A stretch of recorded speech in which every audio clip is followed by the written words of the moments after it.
How can I increase the font size on my computer? I'm going to walk you through what you need to know. Ensure you subscribe and turn on the bell notification to this channel for lots of educational guides and contents like this. If you want to increase the font size on your computer, just click on this, right? Click on the settings. Once I click on the settings, wait for it to load up.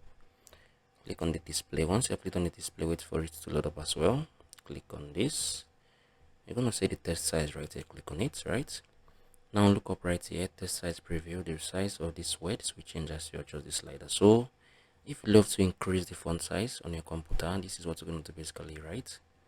You can see how it's increasing. And the second one, once you're done, just click on the apply. Everything would come to life immediately. So the second way you can do that, I think, go back, right?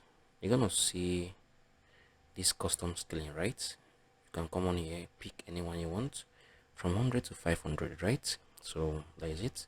This is the second way. The third way is you comment on here to use the scale, right? Once you click on it, I can put it in 125. You're going to see how small things are going to be appearing, right? So if you want to increase the font size, put it to a larger one. It can be 200, 175, or 150, right? So once you're done, everything would come back to normal automatically. This is basically how you can do that. If you found this video helpful, share your thoughts below in the comment section. Thank you guys for watching through. I'm going to see you all in the very next one.